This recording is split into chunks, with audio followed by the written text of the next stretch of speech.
اور ہر رات اس کی شراب سے رنگین تھی. یہ کوئی مبالغہ نہیں, میں جتنی باتیں کہہ رہا ہوں ایک ایک سطر کا حوالہ کتاب میں ہم بتا سکتے ہیں. الحمدللہ تعالی ایسا نہیں کہ میں غلو کر رہا ہوں, قطعاً یہ بات نہیں ہے. آپ اٹھا کر کے دیکھیں, اور جو خارجیوں کے نزدیک معتمد علیہ مورخین ہے ان کی کتابوں میں یہ بات موجود ہے. ہمارے مورخین نے تو لکھا ہی ہے, لیکن ان کے یہاں بھی یہ باتیں لکھی ہوئی ہے. اس کو لڑکیوں کا عورتوں کے ساتھ محبت کا شوق تھا. جو سوتیلی ماں کو نہ چھوڑے وہ کس کو چھوڑے گا.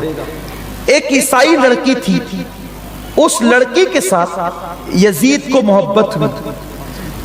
بات سچی تو یہ ہے کہ جس کے دل میں آل نبی کی محبت نہیں وہ کسی سے محبت کبھی نہیں کر سکتا.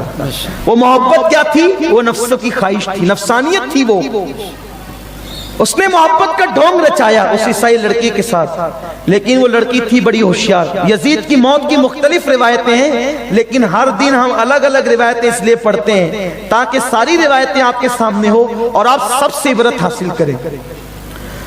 اس کا جو دوست سرجون تھا, سرجون اور یہ دونوں جاتے تھے اس لڑکی سے ملنے, تیسرا کوئی نہیں ہوتا تھا.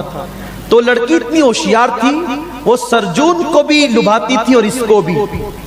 اسی میٹر میں دونوں میں دشمنی ہونے شروع ہو گئی. تو یہ لڑکی کے پاس جا کے سرجون کی برائی کرتا, سرجون اس کی برائی کرتا. تو چونکہ اس کے پاس حکومت اور سلطنت تھی تو اس لڑکی کو اس نے کہا کہ میں تیرے ساتھ نکاح کرنا چاہتا ہوں. اور وہ لڑکی نے کہا ٹھیک ہے, اگر نکاح کے لیے تیار ہے تو کل آئے گا تو اکیلا آنا, سرجون کو ساتھ نہ لانا اور کسی سپاہ کو ساتھ نہ لانا, اور ہم پھر تیرے ساتھ نکاح کریں گے. وہ لڑکی اپنے گھر سے نکلی, یزید کا موٹا جسم گھوڑے پر تھا اور اسی کے گھوڑے پہ وہ بیٹھ گئی پیچھے کی طرف. زبان حیا اس پہ بھی خاموش ہے کہ ایک موٹے انسان کے ساتھ ایک لڑکی اگر ایک گھوڑے کی پیٹھ پر بیٹھے تو فاصلے کتنے سمٹے ہوں گے یا کتنے نہیں ہوں گے آپ اچھی طرح جانتے ہیں. بس صرف منظر کشی کرنا ہے اور بتانا یہ ہے کہ یزید کی زندگی کا اختتام کیا ہے, کس حالت میں اہل بیت کے گستاخ کو موت آئی اور اس کا انجام کیا ہوا. اللہ اکبر. پھر وہ لڑکی بیٹھی اور اس نے گھوڑے کو ایڑ لگا دی. وہ مہارت رکھتی تھی گھوڑا دوڑانے میں. گھوڑا دوڑتا رہا, یزید اچھلتا رہا, حتیٰ کہ گھوڑا پسینے پسینے ہوا. اور یزید چونکہ موٹا انسان تھا جلدی تھک گیا وہ, اور ایک جنگل میں پلان کے مطابق ایک گھوڑا اور بندھا تھا اور کچھ لوگ وہاں پر موجود تھے. لڑکی اس گھوڑے سے اتر کر اس گھوڑے پہ اس نے چھلانگ لگائی اور بیٹھی, اور اس نے کہا یزید نکاح کی شرط یہ ہے ہم دونوں دوڑ لگاتے ہیں گھوڑے کی, اگر تو آگے نکل گیا تو نکاح ہوگا ورنہ نہیں. اس کا گھوڑا بھی تھک چکا تھا اور یہ بھی تھک چکا تھا. لڑکی گھوڑا دوڑاتی رہی, یہ آگے کرنے کی کوشش میں خوب بھگاتا رہا, حتیٰ کہ بہت یعنی کہ دیر تک یہ سلسلہ چلتا رہا. اور پھر یہ پسینے سے شرابور ہو کر اپنے گھوڑے کی لگام چھوڑ کر گھوڑے سے زمین پہ گرا.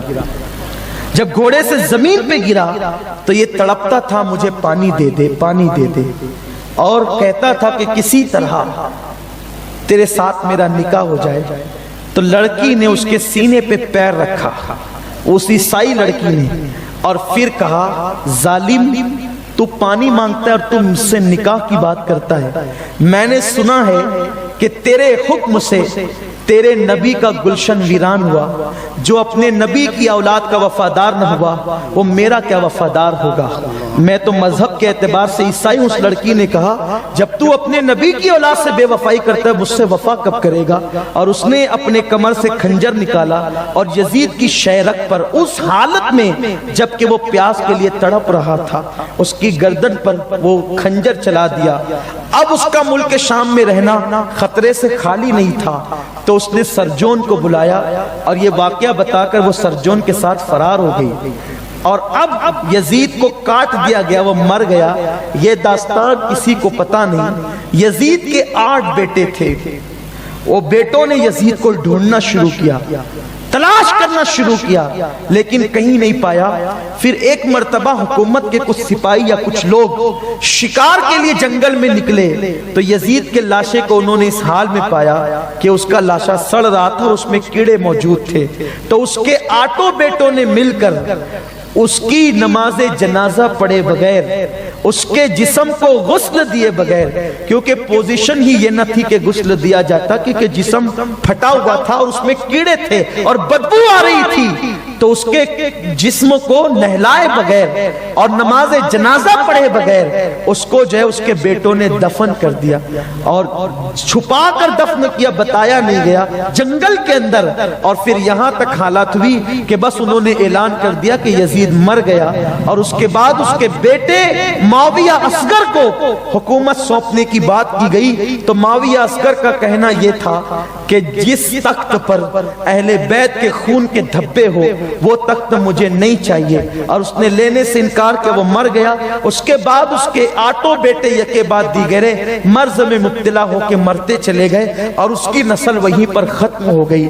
لیکن امتحان میں وہ اس طرح ناکام ہوا، عیاشیاں کی، برائیاں کی، اختتام یہ ہوا، نسل بھی ختم ہو گئی۔